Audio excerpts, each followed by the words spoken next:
Welcome to the CEN show, the voice of the world community. On last Wednesday, August 31st, we had Brother Thomas on the show. In my best thoughts, the show was excellent and informative. A must-see and hear. Let me show you the website, and also let me show you the YouTube video.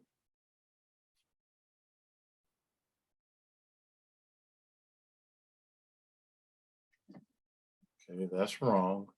Let me get this together here. All right. Let me pull it up.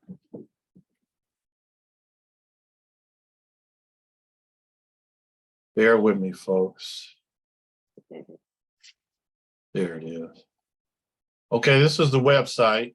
As you can see, on Monday, we had Akinsanya Kamban for Conscious Corner with Professor Ra and Joe Hembrick. And tonight, you can see this is our show here. This is where everybody can get in if you're interested, anytime, Mondays and Wednesdays. So if you go to podcasts, and you will see the audio right here for Brother Thomas and Conscious Corner with I can yella. Yeah, that's from the 29th. So that's the older one. We don't have the one up from Monday. We will have that up soon. Okay, so now let's go to the YouTube video.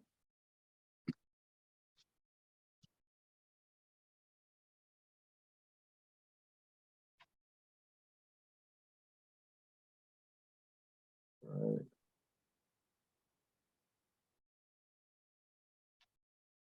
And here it is right here. You see Professor Ra, you see Brother Thomas and myself. So it was on the September 4th. Well, that's when I put it up, but we did the show last Wednesday. All right, let's continue here.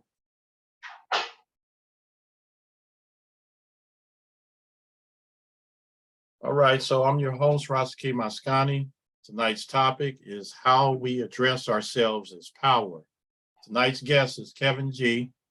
Kevin G was referred to me by Damian McCallum, one of our previous guests that's here this evening, and I'm eager to hear this presentation. Good evening, Kevin. How are you? Can you tell us some things about yourself, and please begin your presentation? How you doing, brother? Well, like I said, my name is Kevin Grafton, and I'm 46 years old. I'll give up my age. I'm just an average Joe that really wanted to have a conversation on how we address ourselves as Black people. I've been around right after high school, went to the military. Right now I work in the electrical field, and I've just been a lot of places, so I'm able to observe a lot. And what I do observe in my going around is how our people in general address themselves. And it's very, very negative in my eyes. And even as a youngster, I used to feel a lot of times like, that it wasn't a way that we really should address ourselves. And that's using the N-word. And I'll use it here just for this platform. I really don't use it at all, but I'll use it here. We all know the nigger word that goes around. And I think way too many times our people, us as older, mature people, we kind of see it, but our youth, I think a lot of us in general let it slide too often. And it's other races who look at us in a negative light. You have the 55-year-old white man that sees some youth in the store. Hey, what's up, my nigga? Hey, what's bitch, doing all that type of talk that we see too many times, and we don't really check it as elders. We kind of like let it go, and it doesn't need to be a physical confrontation, but I usually address a lot of my brothers as brother. I address, the women that I know as sister in conversation. So I don't use those words, but I do see with our people, even kids that, as young as 7th, 8th grade, walking around calling themselves those terms. And I don't think that it's understood how much that looks negative on our people to others. I don't think that our people really understand how it really looks.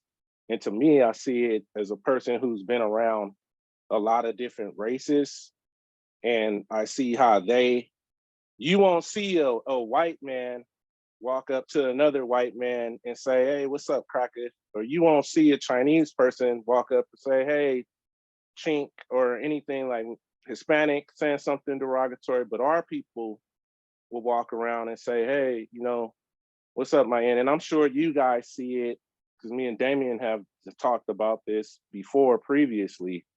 And I know he sees it in the field that he works in. And it's a lot of times we can't really change the culture, but there's things that were said back when my dad was coming up that we don't say anymore as far as slang. And I think that that's one that's so negative because in its origin, the word came from uneducated whites who really couldn't say Negroes or colored. They would say colors or Negroes back in the day, but they would say Nigra.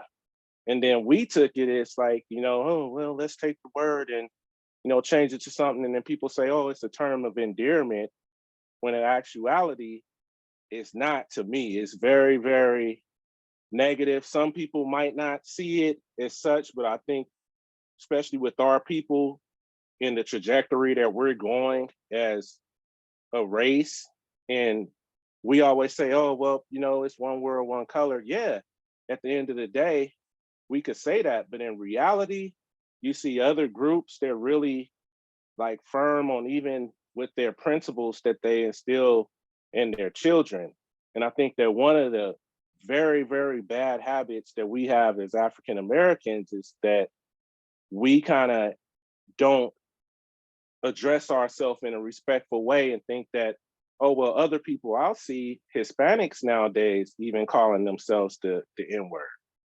And I don't know if everybody sees it as big of deal as I do, but I think that the people that's on this panel right now, I think that we all could come to an agreement that it's much bigger than just a word at this point. Because if you're on a job, I've been on jobs working with different crews, and I was just in Seattle. I work for Wesco. It's a electrical company. They do lighting and all that type of stuff. But we were in Seattle for 2 weeks, and there was a younger brother. He's about 28 or whatever. And he's using the word, talking to a white guy. And I'm like, come on, man. It's like a culture. I was talking to Mr. Moore earlier about it. And it's a negative cultural thing that we have to kind of start to really unravel, because how I see it as a Black man who's just really, I didn't go to college or anything. I'm more of a trade type of guy. Is how I see it going as far as our trajectory that our people are going in. It's not going up. I don't see it going up in how we address ourselves, the over sexualization of everything. That's another topic, but mainly how we address ourselves, because most young Blacks, you hear the N word, you hear the women using the B word. And I think a lot of times it does start at home, because you might hear mom on the phone, she's talking to her friend. And, it's on the adults as well, but obviously we see it's not going to change there. So I think that us as individual Black men, we should just, if we see it, hey, young brother, why can't we call ourselves? And they're going to say, oh, OG, don't do, that's what happens to me plenty of times. And I think we still have to push more to try to change that outlook, because everyone's looking at us is that if we took everybody and said, okay, this is a totem pole, and we're going to be honest with ourselves, we're the feet of the totem pole. If we're going to be honest in our heart of hearts, and I'm honest as a Black man, I'm as honest as I could be on this. We're the feet of the throne. We might have different factions of our group that are doing well but we don't look at it as that, you know, we're a team and we're a team that's here to win. Everybody else playing this sport and they're there to win. So they don't address themselves negatively, and you starting off from the gate where that's wrong. So like I said, I don't know how anybody else, I don't want to go on too long because I wanted this to be more of a dialogue, and I'm completely freestyling this right now.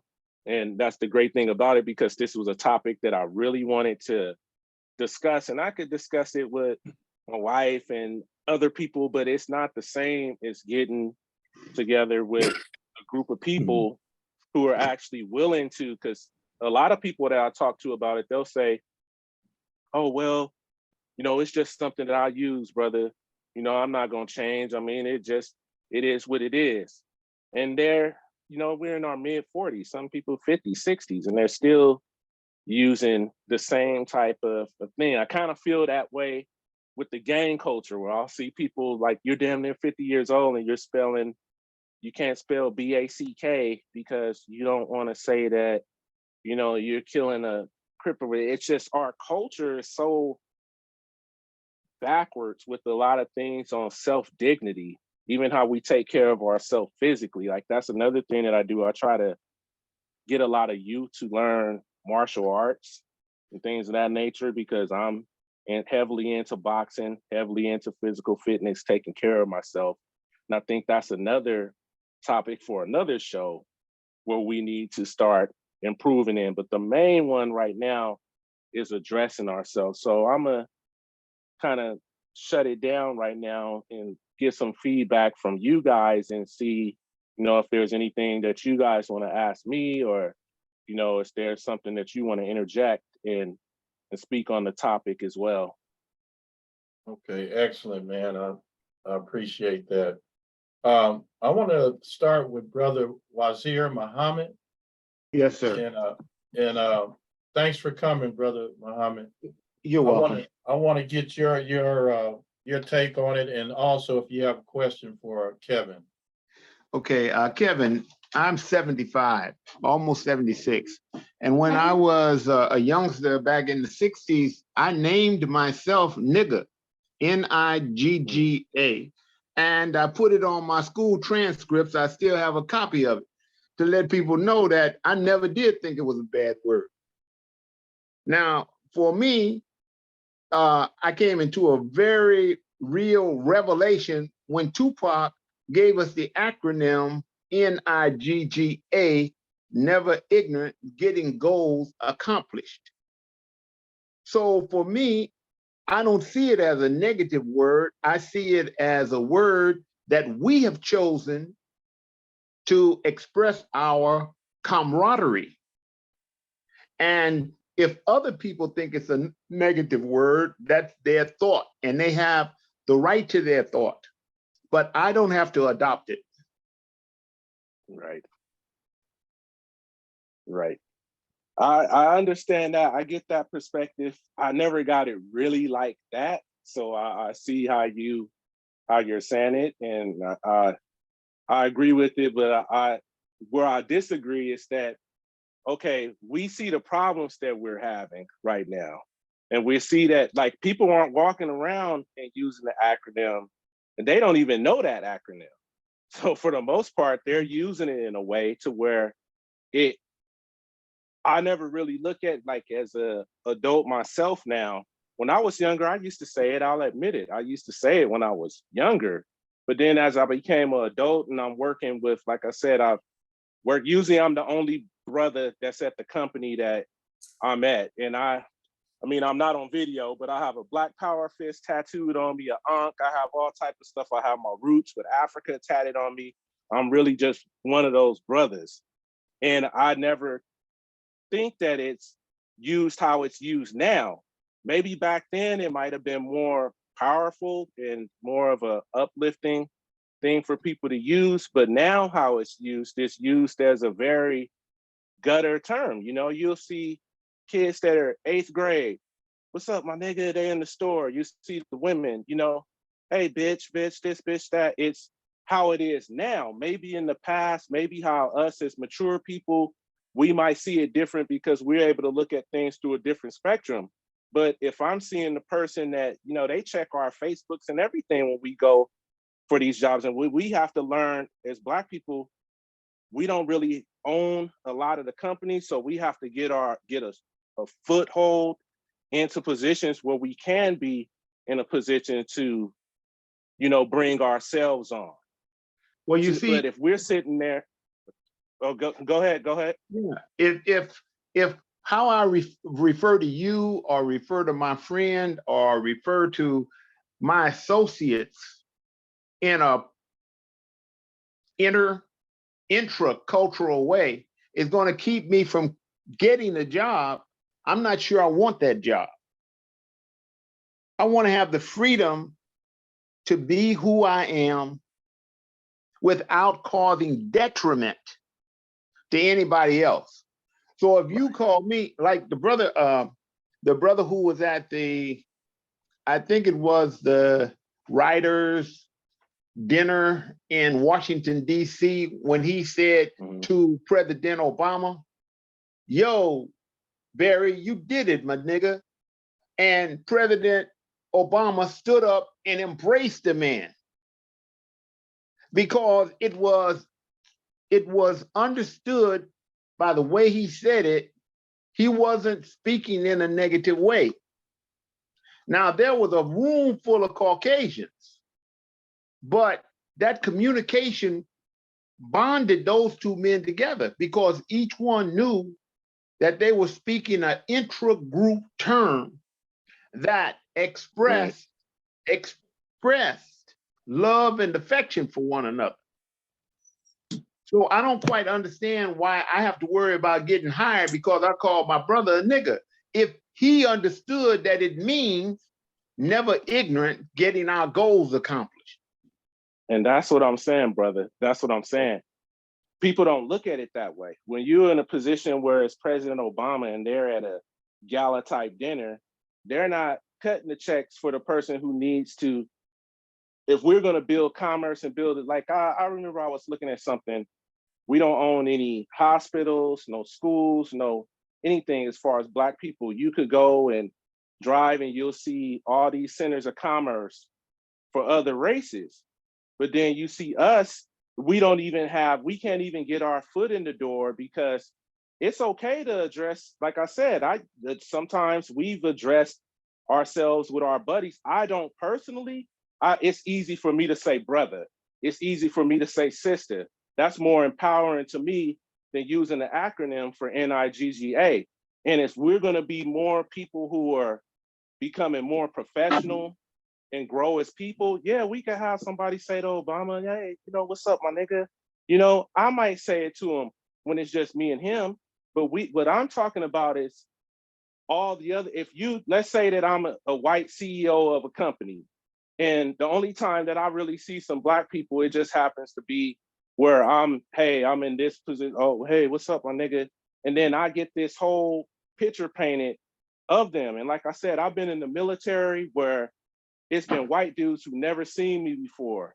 And I vibe with those people because at the end of the day, I'm just a strong brother. So they know that, you know, I am who I am. So I still will get hired onto the company and I'm still being myself. I haven't had to change being myself to get, and I'm really like a Black power brother. That's why I won't even use the word because I know that the terms and the condensation that it carries now, the weight that it carries now, not in the past, not when I'm with my buddies. I'm talking about if we're out there all as brothers and we're trying to present ourselves a certain way, me personally, I think that we have to stop with the nigga and the bitch, and we're leaving off the bitch. I'm talking about the women too, because the women call each other the B word, nay, bitch, this, bitch, that. And I think that how we address ourselves, it really do have power because nobody knows the acronym. Let me interject if on we're gonna have the acronym, then it's Let fine. me interject on this. First of all, do you know an acronym for bitch? No, I don't. I don't know. I really didn't know the one for nigga. But I'm trying to make a point to you, okay? So there is an acronym for a positive meaning of NIGGA. And that's what I'm speaking on. I'm not speaking on bitch. They are not the same word. Okay. They're completely different. And when I first got into law school, I got the highest grade in the class. I was a bad nigga. You understand? And nobody felt like, oh, well, kick him out of class. Because they were looking at my performance, not at a word. A word is not a thing. If you are going to adopt a word and let it define who you are without looking at your behavior, I think you missed the point of the word. You can call me anything. Okay. You can call me a black motherfucker. I really don't care because I am measured by my performance, not by the words that are used to describe me. Right. I understand you, brother. Can I interject a little bit, not to cut you off, but I understand what you're saying.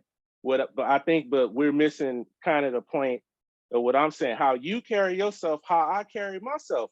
I'm a bad nigga too. What I'm saying is how the people, their behavior is like we use a term nowadays called nigga shit. You're our elder, so I'm in my mid-40s. So we use a term called nigga shit. And everybody knows that nigga shit is like gutter stuff. It's not the dude like you that's in law school doing his thing. It's not President Obama. Yeah, I know, but I'm saying back when you were, it's not like, it's not you. It's not me who's been able to kind of break down barriers and stuff. When I first got into the military, I'll never forget my squadron commander, Sergeant Gupton, when I first get to my duty station. He says, Kevin, I'm going to pair you with John. He's from Compton. You guys should be able to relate. It was so, I'm 46. And I remember this. I was a 19-year-old puppy when this was said to me. I didn't get all bent out of shape. I didn't nothing, but it was still like, I'm in the military now as a grown man. It's like, dang, he was kind of like, kind of saying something, but not saying something. So I know I've experienced all that, not from my perspective in life, where the word is taking us now. It's something that we should be easily able to do away with and use a better term of endearment. That if we gotta say, okay, we gotta change up the way that we speak so we could get more respect as Black people, and so we could stop being the dirty feet with no shoes on the bottom of the totem pole, even though some of us are doing fine. But the people that I'm speaking about, their behavior matches the words that they speak on. And if it has a positive acronym, fine. The origin of it didn't have anything positive to do. It was really white people who couldn't say Negro, so they would say nigger. And then we started saying nigga. But my grandfather told me that, they used to, only time they would really say it was when they were mad at somebody. So maybe it's a different upbringing, but I think overall, nowadays, I'm still a person who I hope I can make it to your age, brother, God willing, everything. If I keep doing what I'm doing, I think I'll be all right. I always like to give positive affirmations.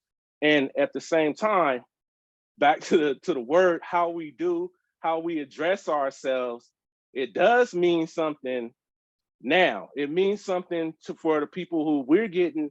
The Hispanics are coming in and really circumventing us and pushing us out. We're getting pushed out. So we have to do more things that show ourselves in a positive light. And if it's something that's small, it's saying, what's up, my brother?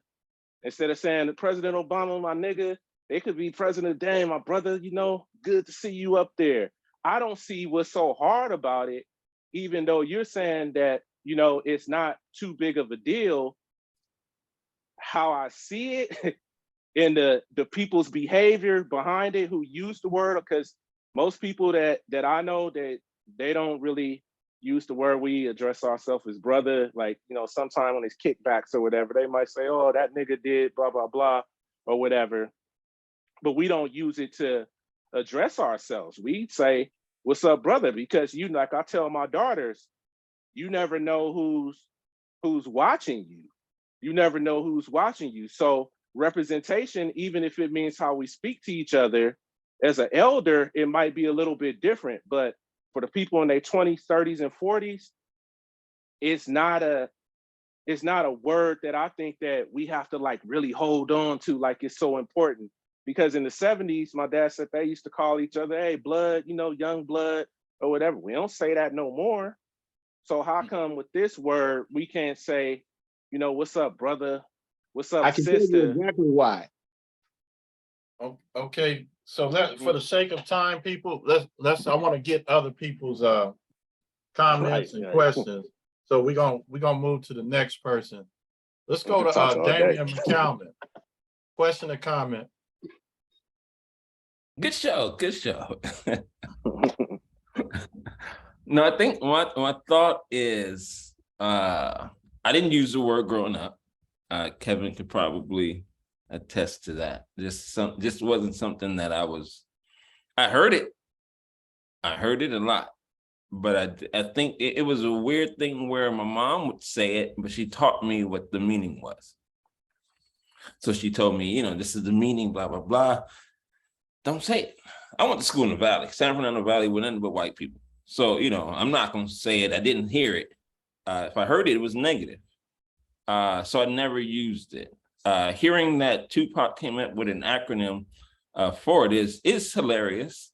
And I say it's hilarious because that would almost mean that in every song that he used the word, he was doing the positive affirmation. And we know that that's not true. You know, you can have a positive affirmation, but if you can flip it, something's wrong. And like you said, I work with a lot of youth. If one of them came up to me and said, hey, what's up, my Nick? I'm gonna say, yo, it's not how you address me. Sorry, can't do that. If I see Professor Raw on the street, I'm not gonna walk up to him and say, hey, my man, just not gonna happen. I have too much respect for him. And I think if I saw Obama, I definitely wouldn't say it, just because of, you know, who I am and who he is. But I wouldn't say it to any man. So it's a word that I just don't use. And like you said, I hear Hispanics using it to each other. I was at the school Friday, and there was like a group of 5 Hispanics, and they were just saying it back and forth. So I was like, wow, that's crazy, right? So they took the word and said, hey, we can be that cool, quote unquote, cool too. So yeah, I'm one who I'm on the side of not using it. Positive, you know, I'm trying to think of the acronym again. Never ignorant. Getting goals accomplished. Never ignorant, getting goals accomplished. You know, like this is not a Tupac show, but we could look at his life and say, were you ever ignorant, my man? And in the face of people, yes. So the term doesn't necessarily apply. You know what I mean? And that's just how I see stuff. So like you said, I wish I could use the term, not the term, but the acronym. I mean, I can use the acronym, but I just won't use the word, right? Because we always never want to be ignorant. And that transcript would be hilarious that you sent out. But if I saw that on a paper from a student that I'm working with, and he put that as his name, something in me would want to correct that. I would ask, did your mama name you that? If she did, whatever. If she did not, let's think twice about this, because that's what you're putting out. And they're going to receive it. Whoever receives that paper is going to receive it as they receive it. So I'm on the side of don't use it. Education is powerful in the word, because if we know, then it's sort of, it can help us out. I saw a video recently of Ice Cube talking about, you know, it's our word now. And he was talking to Jon Stewart, I believe. So it was like he took ownership of the word and said, this is our word. Y'all had it, it's ours. And it's like, why? I don't want it. But, you know, I guess it's to each his own, but it's like, why? You know what I mean? Why? I'm pretty sure every rapper that we hear using it, they're not thinking of the acronym. When they hear it, when we see it in movies, they're not thinking of the acronym. So it doesn't mean that to them. And I think that's the issue. So, Moderator, may I make a comment? Yes, sir. I'm done. Thank you. I moved to Ghana. I moved to Ghana. I built a home there. I lived there. And the young folks, when they found out I was from the United States, specifically from Compton, they were cheering me because I was a real nigga.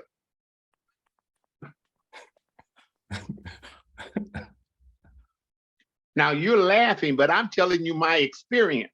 I believe you. So they didn't find me an ugly man.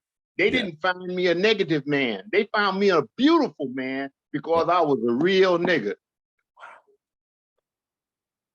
What? So if I can ask, what did that mean for them? It meant for them that look at this American Black who came back to Africa and now is building this country with us and for us. That's what it meant to them. So do they call themselves that? Some of them, yes. So, but they don't qualify because they don't know how to be one. Huh? I Did you check? Did you check it? No. I explain to them. For example, if they start lowering their pants, I say, you know, that's what they do in jail when they trying to give up some booty. That ain't what we do. Right. Okay, let's move right along. Okay, so we're gonna go to Brother Mashinda. Brother Mashinda, are you there? Well, we will come back to Brother Mashinda. I'm here. Oh, okay. So question, comment, Brother Mashinda? Well, you know, yeah, I do. I respect it. I respect anybody's perspective. You know, their choice of words. You know what they want to say and what they don't want to say. I can think of a whole lot of other things that are far more important to me than the word nigga. I've used the word part of my cultural upbringing. You know, just part of what I've used. Now, I do believe that there's a certain there's a such thing as context. There's a such thing of timeliness and appropriateness. You know, depending on the situation. You know, that type of thing. But those that have never really experienced that or don't understand that's just I'm not saying it's a good or bad situation. It is what it is. But the brothers that have spoken, the guest, uh, I don't know if you ever heard of like Michael Eric Dyson. He's done he's a university professor. A lot of people have heard of him. Just one guy that I can think of who actually pretty much did a dissertation on the word nigga, as a term of endearment. I understand what he's talking about, based on my research with understanding what he's saying. You know, I beg to differ on as far as other races go, because other races do have their own, words that they use within their own culture. I've been around many cultures, many different types of races. Uh, if you look, Italians, they'll call each other whatever the word wops or spicks. You hear them referring to each other. Oh, he was this, he was that. So that's not true. That other races actually do have their own cultural, words and their little codes within their own culture. So that's something I've experienced myself firsthand to see that go down. And another thing too, I know for myself, I know the white man doesn't define, what I'm gonna do and how I'm gonna do it. That's just don't come into my psyche. I mean, if I'm trying to get a job, of course, I'm gonna prepare myself for this job. You know, I'm gonna give it the best that I can to get a job or create a business or generate business and that type of thing. But I'm, you know, he's not gonna dictate. What goes on in my cultural world. I think I refer like one of the other brothers that went to law school. I think he was referring to that. You know, he's not going to dictate what goes on in my household or around my friends, things like that. Now, if the message here tonight is, hey, let's educate the children and try to lead them in positive directions, I agree with that Absolutely. 100%. That's I've it, been man. doing it. I've been doing it for years, and so I get that. That's my everyday goal is to try to help people, educate youngsters in particular, and adults as well, and try to get them on the path to learn a trade like yourself. Um, so, but I can't sit here and say that the European is going to define what goes on in cultural circles. Now, if that's your personal preference not to use it. Now, I think you made a comment about, you said that the word wasn't used by white people. They were saying nigger. That's untrue. White people have used nigger a lot. They've used the word nigger, so I don't know where that, I mean, I can't say you spoke where you got it from, but that's not true. White people use the word nigger to this. I'm in the South down here right now, and they use the word nigga, so that's that, and they use it in a derogatory manner. So again, I just wanted to throw that out here. I'm not, hey, I respect your perspective, and I'm gonna just sit back and continue to listen. Thank you for sharing today. All right. I want to go to Brother Kwabena.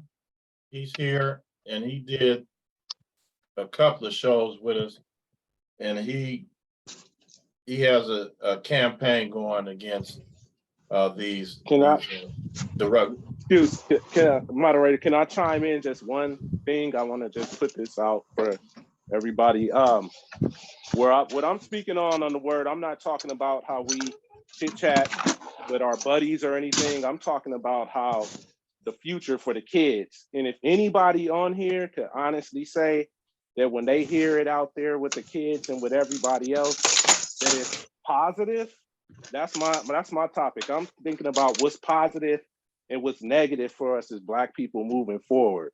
And I'm gonna stand on that it's negative for us where the term is now.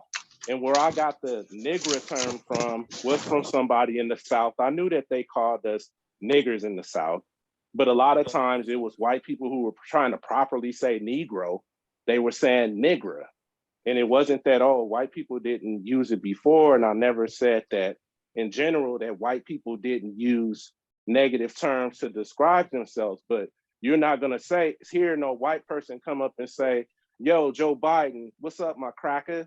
We're not gonna hear that. So, we could go on to the next person. I just think that with what I see now, as far as us going into the future and working with youth and boxing and things like that, it's not at all a positive term. Nobody knows the acronym.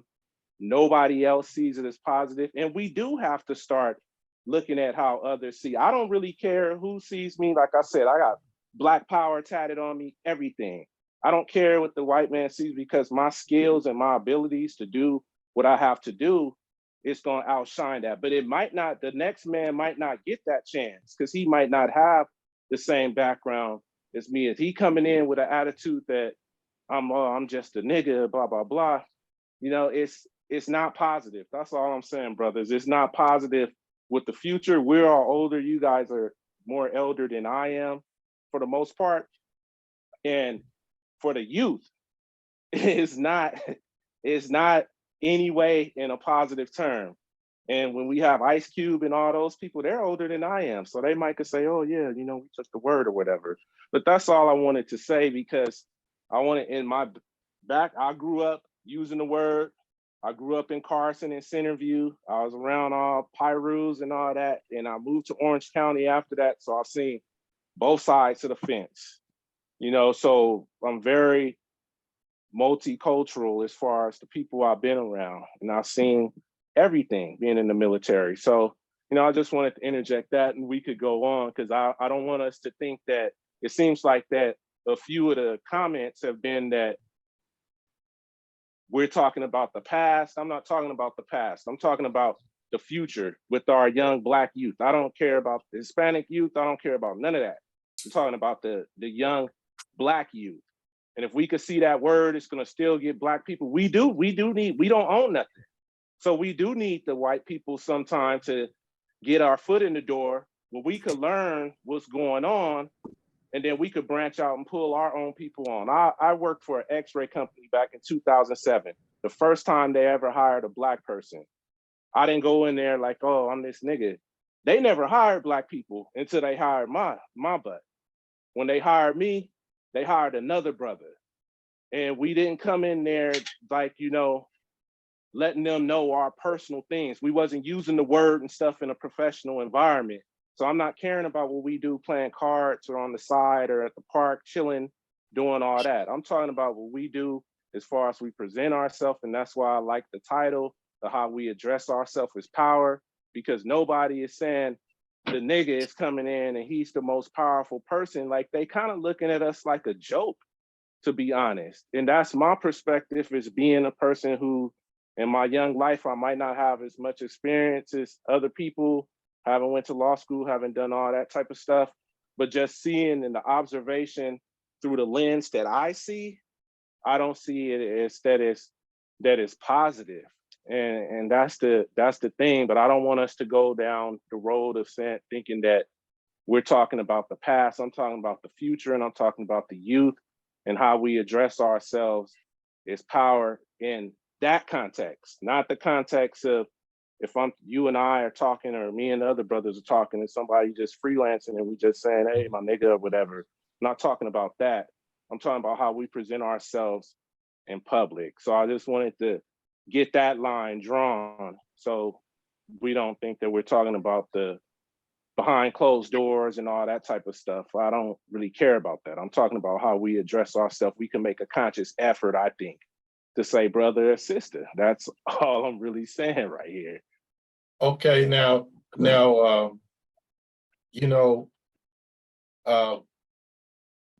Neely Fuller Jr. says that he has a term called VGQ acronym, Victims Guaranteed Qualification.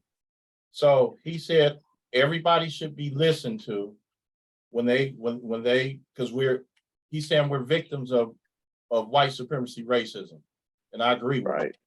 And he said that everybody's qualified to say what they got to say. It's a victims guaranteed qualification, and everybody should listen. And that's what we're doing. We're listening, and you say what you say, and we're going to move on. So, Brother Kwabena, can you unmute if you muted? Yeah. Uh-oh, you got it's Yeah, not it's clear, echo. Brother Kwabena. I can hear you. So hopefully it don't go in and out, because I kind of heard the in and out sound. So, Brother Kwabena?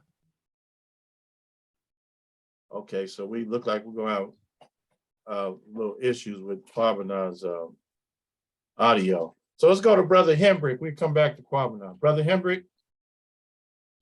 Yes, sir. Appreciate you, Brother G, and your presentation and what you're trying to get across. I'm a longtime educator, so I know what you're talking about. And I see what the other brother was talking about also. I think if you're in the fight, and I know you've been military, I don't know if you've been in any combat before, but we're at war, and whatever you doing to the war effort, I really don't care how you address yourself. That's just my opinion. If you're involved in the war. Now, if you just stand on the corner drinking 40, smoking blunts and talking that stuff, then I hear what you're saying. I think you're, when you got to talking about how others view us, it brought me to this theory I used to learn when I was a sociology major. It was called a looking glass self. And I'm not saying that you're totally, in this, but the theory says that you're concerned with how others view you, and that's how you view yourself. That's what that's what the theory is. But anyway, and then I heard what you said, about back in the day. You say, hey, young blood, what's up, and all that. Well, today we all know that could get you shot. So you're Right. in the wrong area. As far as the Latinos go, they have followed us in everything we've done. Everything we do, they trail up behind us and follow us, whether it's protests or what have you, boycotting and even using that word, from the rap game.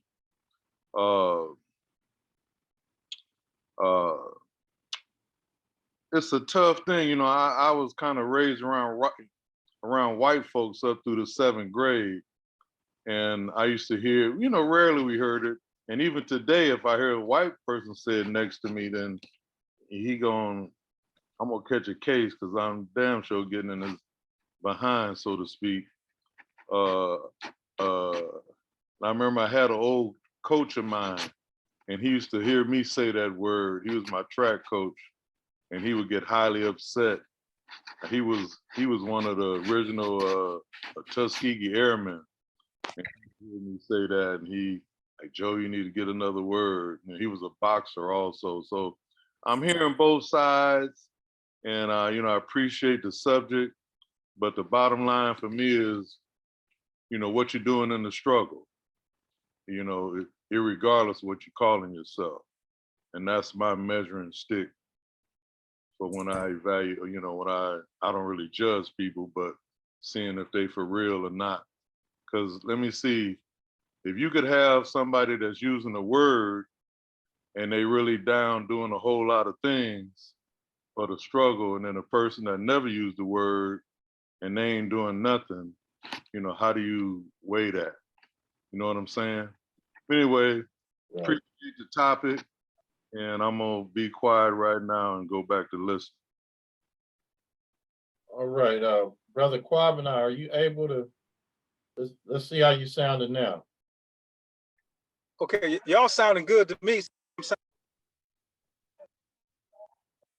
GPS signal lost. Brother Quabana?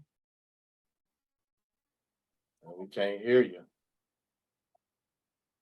How about now? That's good. Quabana? Now we can't hear you. All right, we're gonna try it in a little bit, Quabana. Let's go to Professor Ra. Good morning, everybody. I just want to say I appreciate what's been said, if I understand correctly. And it's a very unique discussion, a very challenging discussion, because it's not as easy and complicated to talk about it. Because you base your understanding on a lot of observation. Sometimes we have to do some studying and do some critical analysis of the data and the information. Most kids and young people grow up with that word all around. Parents use it, friends use it, grandparents use it. Some use it as Wazir Muhammad said, in a positive way. Some use it in a derogatory way. We've been calling ourselves different names and assigning ourselves different names, and people try to get away from them, each one of them. Richard Pryor tried to get away from that word. He did a show on it, saying he went to Africa and he didn't didn't hear nobody call each other that. And then there were other historians said there ain't no land called Negro or the N-word. But there are people getting paid millions of dollars to sing about it. So they become the image. And sometimes when you criticize them, they say you're just jealous of the people that's singing about it. Dr. Frances Cress Welsing wrote an article, the MF and the original MF. And she said those were political terms. And I'm also saying that that word may be a political term from the standpoint of the various ways it is used, as Brother Hemrick was saying, you know, amongst ourselves, and how it is emulated, or as Brother Wazir said, even in Africa, and because people watch and listen. And as long as we make movies using it, titling the movie that, you understand? And as long as that. Now, it's a problem for many people who see that as a major problem. They're embarrassed. They're embarrassed about the kids sagging. They're embarrassed about the women dressing certain ways. They're embarrassed about a lot of things. And sometimes when you around other races a lot, you try to be on your best behavior according to them. You know, so you talk like them, you enjoy what they enjoy. You may even go, and you know, it's like you twist your words, you pronounce your T's and dot your I's, and that's to get the job. But what you do when you get home is a whole new different thing. How you perform on the job, and I understand what Brother Kevin's talking about. So many people are embarrassed because they feel that there's a deprivation or degradation. And they're embarrassed when they see our youth or people out there saying things and acting a certain way. All people be embarrassed. You know, different ethnic groups are embarrassed. People are embarrassed when they see a black man with a white woman. People are embarrassed when they see a white woman with a black man. A black woman with a white man. I mean, we used to say that. We used to call each other colored, NAACP. You know, and then we say we're not colored. Then we say we're black. Then we say, no, we ain't black. We're African American. You know, I mean, it goes around and around and around, but it's like Wazir and Joe say, it's about your performance and where you are here. And yeah, I don't use the word. My kids didn't use the word from the standpoint in the house. And when they down there with their friends, I'm not there because I don't hang with kids. You know, but at the same time, you know, they may different, but they didn't get it from the home. And I teach them, don't let the world change you. You change the world. And so, but there's no guarantee, you know. You know, you think your kids don't use drugs, and then you find out they've been using drugs and smoking weed. You say, damn, man, you know, I taught you not to do that. And I can understand you saying that, you know, to some Black people, it is embarrassing. To Black people, it's a problem. But then there's some other Black people, the masses, that's down there, the homeless, the people that are living in urban areas in the East Coast, of the project, the street life, the lumpen life. You're not going to run into them, and you know, it's the embarrassment that they were put in that situation by oppression and racism. You know, and I understand, you know, you go to school, you learn English. They tried to say Ebonics was wrong, when Ebonics wasn't about Black people talking a certain way. It was about teaching them English as a second language. You know, it was saying that there were certain words that African retention of certain sounds, and then at the same time, you know, thinking something. But most kids and most people emanate what is spoken and heard. It goes in the brain and it becomes a reflection. When I was coming up, I used the word all the time. You understand? At the gym, you understand? And then at the same time, you know, you have women and they use the word, the N word. They call each other that. You know, I've seen women call each other that. Not itches with a B, but the N word. Because it's in the air, it's everywhere. Like I said, it makes songs about it. You know, with the women came up with that word, itches with attitude, the name of the group, H with attitudes, you know, and they just trying to make money. It's like what Brother Hembrick said. You know, there are people that get on, comedians, Bernie Mac, LaVelle, all of them use it. You know, the female comedians, they all use it. They make money doing it.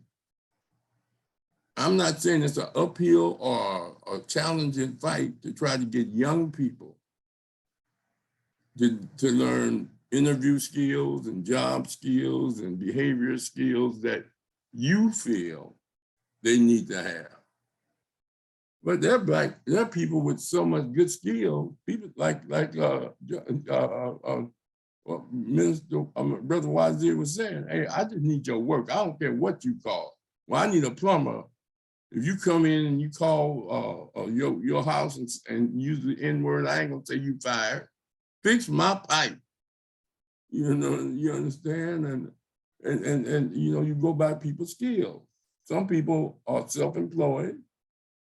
They don't go do interviews. They got their own business and it's challenging to say that we don't own anything. You saying Jay-Z don't own anything?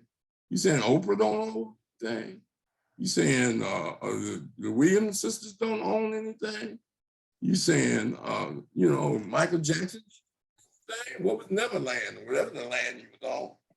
You know, I mean, you know, you have to look at the world, you know, differently.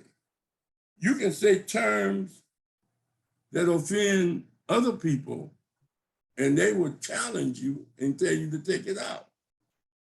And if you're offended, I mean, you're trying to raise young people and mentor young people. Now, I understand you're trying to give them your vision of, hey, this is how you do, and you don't want to embarrass your race, your parents, or anything.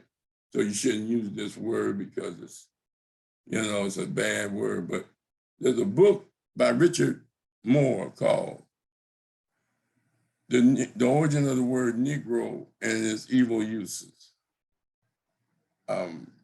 They talk of, he does an in-depth definition. There's another book out about bad words. They talk about the etymology, where the word came from. And it's true, Spanish, the word negro means colored or dark. In other languages, it means that. And you know, we didn't come here saying that word on the ship in the beginning. It was something that we learned from Europeans.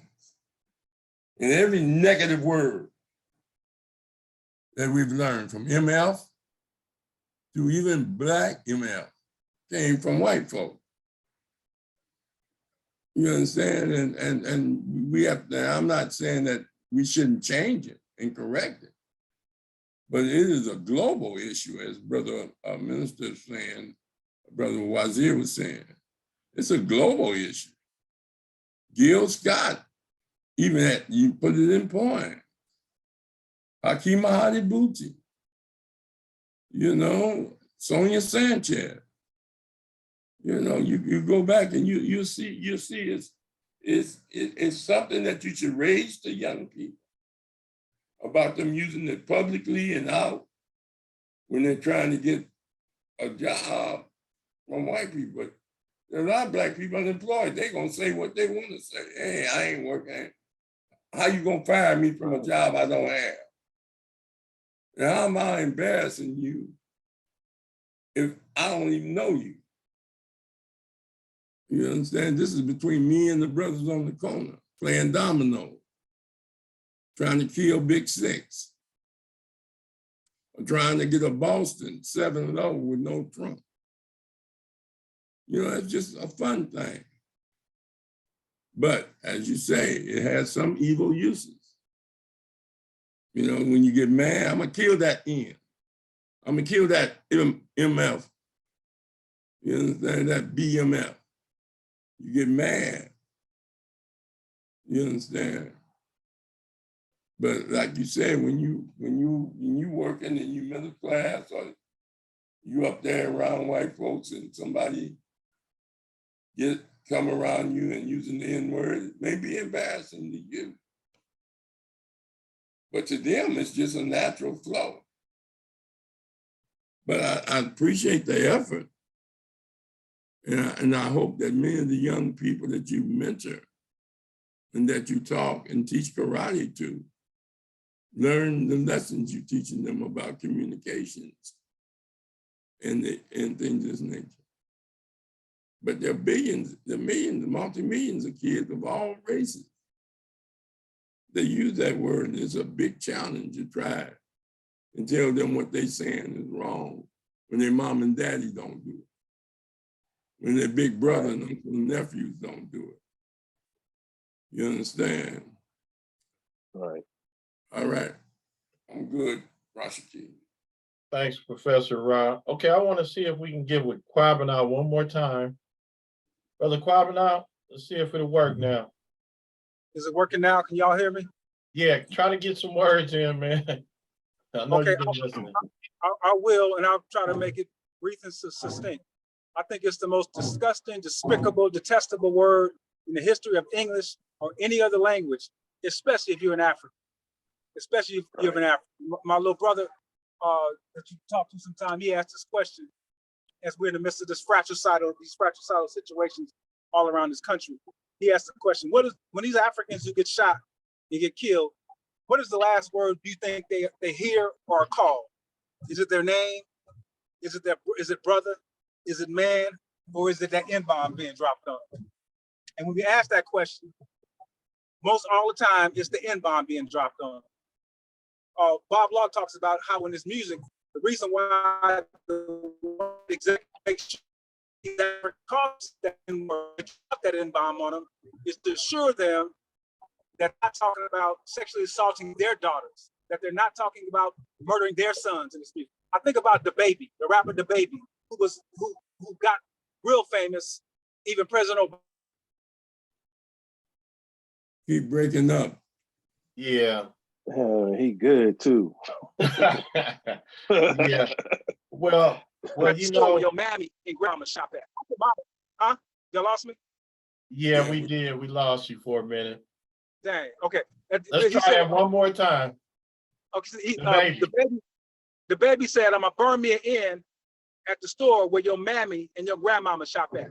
That was Barack Obama's one of his favorite songs in 2018, I think. And he went on a couple of years ago to have the #1 song in the world about running up on N squeezing. You know, my daughter's a G. She saw me kill an N at the age of 2, and I'll kill another one. And so he's at a concert at one of those minstrel fests last year, and he slips up and says something bad about homosexuals. He said something bad. He just said it bad. All about he's rapping about killing N's. So this dude was so popular, they were playing this stuff 5 and 6 times an hour on the radio. Now you don't hear him anymore. They respected themselves. We are the only group of people in mass who refer to ourselves by a name given to us by our slave master. The only group of people. That word is just, I mean, and we know how to code switch. You know, we talk when we're at work, not just me, because I don't, every time I hear that word, I cringe. And I don't ever want to get to the point where I don't cringe when I hear it. I don't want to get to that point. That's one of the issues, one of our main issues as a people, and I think y'all would agree with this, is self-hate. The self-hate that Malcolm talked about 50 years ago in Los Angeles after the brothers was killed. The Nation of Islam members were killed. That's what he talked about, the media and self-hate and what we think about ourselves. And who taught us to hate ourselves? And they still teaching us that. Now that word and we can go without it. We don't call ourselves colored anymore. We rarely call ourselves Negro anymore. That word can go away. But these Europeans who control this music industry and this entertainment industry, they don't want it to go away. That's why you'll have a song called Cry Together by our homeboy Kendrick Lamar. When we used to have a song called Cry Together when they had a relationship struggle, and at the end of the song, they making love. But his song Cry Together, I asked you to watch that video. His song Cry Together, they denigrating and demeaning each other, dropping N-bombs and B-bombs on each other. And at the end of the song, instead of making love, they effing. That's what they're doing at the end of that song, they effing. So, Wow. and yeah, so check out this song, Cry Together. It's ridiculous. Check out that song. Oh, my cousin's in the ride with me, headed to the city. But yeah, that word, man, that's again I was out in on this, the most despicable, detestable, dangerous word in the history of English or any other language. We got to get it out of our vocabulary. And the thing is this, it's not that, the words, we're not like the NAACP when they falsely talking about they're going to ban the word forever as they're awarding people on their image award shows to drop N-bombs on us. We know that the word's in history, it's in books. What we're saying is do not call yourself or call your people that. If you're not feeling good about them, use another word. We got we're creative people. We can call ourselves all kind of other derogatory and mean terms, but not that word.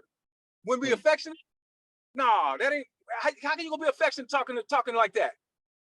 We got to get away from that, man. We got to, Geronimo would tell me when they were locked up that when they dropped that N-bomb, when they locked up, they would discipline them. People would get disciplined, push-ups, whatever they'd have to do. And so when he got out, we talking every once in a while, he dropped it. I know it's tough. He dropped it. I said, Uncle G. And so he's like, yeah. But then, so recently, when I was in Ghana, I met this brother with Uncle G. We talked about this brother Coffrey. Coffrey's in LA now. And he called me recently and he said, look, this dude was locked up with Uncle G and I want you to talk to him. So I talked to him for a minute and I asked him about that. And he said, yep. He said he was right. We could not use that word when we were locked up. Otherwise, we have to do push-ups, we get disciplined. I'm like, right on. I'm double checking on my uncle, which is a shame. But the brother corroborated that, man. We got to love each other, man. And that word is the two things that exemplify the self-hate that we see. The two things that exemplify so much our self-hate as the people is our propensity to drop that N-bomb on each other and the way our sisters do their hair. The way our sisters do their hair in mass. We hate our hair and we hate ourselves dropping that N-bomb. Okay, well, that was passionate. Okay, well, look, Kevin G. I'm gonna close it out. We're gonna end with you closing out, and we appreciate you bringing this topic to the surface because as you can see, people have different outlooks, and these are people that's been in the struggle for years. So okay, so go ahead, Kevin G. Appreciate it. This was a great discussion for me, and I'm a sponge, and I took in what a lot of the elders said as far as the perspective and where they're coming from, but I'm still gonna stand on my guns, and I'm actually gonna use this push-ups things for these kids in boxing. When I hear this word, hey, you're gonna get some push-ups in, because I think what I'm gonna do, I don't know what everybody else is gonna do, but I'm gonna say what I'm gonna do for the people that's inside my umbrella. I already don't use the word, and I'm gonna continue to not use the word. If I see people, I'm gonna say, hey man, you guys, we do have to, our image is kind of everything. People don't know you. So it's just like, if you dressed a certain way or whatever, it's your first impression. And no matter what we say in the past, the first impression of that word and how it's being used, it's like, there go the niggas or whatever. Yeah, they like people say, well, you work with these type of people. Grew up around all Black people when I was younger, moved to the suburbs, lived around different people, in the military around different people, worked with different people, not just all white people. I don't switch up my wording when I'm around others. I'm still myself. I could still be myself without being a nigga. That's what I'm trying to say. And I think Black people in the future can still be ourselves without being niggas. We could be brothers, we could be sisters, like the last person said. There's so many other things we could use instead of a word that, oh, well, the white man gave us this or whatever, but then we'll go punch the white man if he say it to us. It's like, that's so crazy to me. That's crazy to me. Like, why am I gonna, oh, I just said it to the homie, but then I'm gonna go punch the white dude for him saying it around, oh, I just heard him say it. He didn't even really say it to me. Most of us will go, if they heard it, they'll go punch them, but then, and it's just, like I said earlier, if we don't have anything positive with the word, if we can't bring anything positive to the table, throw it in the garbage. We don't need it anymore. We could evolve to different sayings to call each other. And if you, I, the next man could start in their own little, like we're all as Black people, links of a chain. So I'm trying to make my link as strong as possible under the umbrella that I have. So the umbrella that I have, we're not using that word no more. There's no positive that's coming with that word at all. It's all negative now. Nobody's looking at it as a positive word. And I think that we need to, like the last person said, get that out of our vocabulary and start to move forward with how we address ourselves. Like, we can't say, oh, well, this person's been around these people or they're trying to change up for this group of people or whatever. No, we just be ourselves. Like, people ask me, oh, are you a Hebrew Israelite? I got all these tats and Black Power stuff all over me. I'm not a Hebrew. I'm not none of that. I'm just a brother that's out here trying to make a difference for young people and make a difference for myself. And I think, like I said, if all of our chain links are a lot stronger, if it's better for you to say nigga or whatever to somebody, that's for you. But for our youth in the future, it's not going anywhere. If we really gonna look at it seriously and how we look at, because our future of how we represent ourselves, one person represents everybody else. That's how I look at it, because everybody's in this cultural war and we're so fractured. Oh, it's people, Black people, we want to do this, we want to do that. Even as far as business, I didn't mean that Black people don't own anything. Yeah, we own, statistically, we own 2.3% of the businesses, but nothing in our house, you can't go point to hardly anything and be like, okay, some things you could, I'm not gonna say nothing, but we're not manufacturing a lot of stuff. We have entertainers who are doing this, that, and the third, but as far as the normal Black people, we're not where we need to be. And I think how we address ourselves, like the title of the show, it has power. And I think using that word just has zero power. Don't look at me and say, I'm a strong nigga. Look at me and say, damn, that's a 6'1", 220 strong brother. That's how I want you to look at me. I don't want you to look at me like I'm some nigga. And that's all I'm saying. This was a great discussion with everybody. All you brothers are great. It was good to have this dialogue with some people who really don't know me, so we could have a real honest discussion. And a lot of the perspectives were spot on, and I took it in like a sponge. And I'll try to more on my end look at how maybe other people might look at the situation, because maybe it might come across as wrong. But in the long run, we do need to get our youth to stop using the word like that. They're not using it amongst just each other and stuff. And when I hear people use it with the kids that I'm working with, we hitting them push-ups. I like that idea, because we gonna start to get rid of that. And if it just takes the 10 little young guys that I'm dealing with and they come out into the world as better young Black men, because at the end of the day, that's all I'm trying to do, brothers, is just make better Black people. And if we could do that as elders for our youth, then we could change the stigmas that a lot of us have that we might not even realize that are out there, but they're really out there. And the future is different than the past for us. So that's all I want to say. This was a good discussion. I thought I would only be on here 30 minutes, and it's almost an hour and a half. So this was pretty cool for me to kind of go back and forth with you guys. And it was nice meeting all you brothers. Appreciate it, Kevin. This is a platform that you can come on, and we don't have set times. We air it out. Everybody get their words in, and we come back the next week and we do it again. We don't stop. Now, there's a young lady on here that I see that's with Brother Kwabena. I wanted to know if she had any she wanted to add a little bit to the conversation before we leave. No? Brother Quabanat? Oh, she said no. Okay. So, all right, folks. I appreciate everybody. Damon McCalman, the guest, Kevin G, Brother Hembrick, Brother Mashinda, Brother Quabanat, Brother Wazir. And I know we had another sister on, well, that was Sister Linda. And she was, I guess she wasn't able to stay. But appreciate everybody coming out. You know, we have, let me just tell you who we got next week. We got Brother Thomas coming back. And he's coming with an extension of what he was talking about. So next week, he's going to talk about abortion, the modern post-pregnancy prophylactic. So that's going to be interesting because he spoke briefly on it last time. So that's going to be interesting. Brother Thomas always come with some interesting information.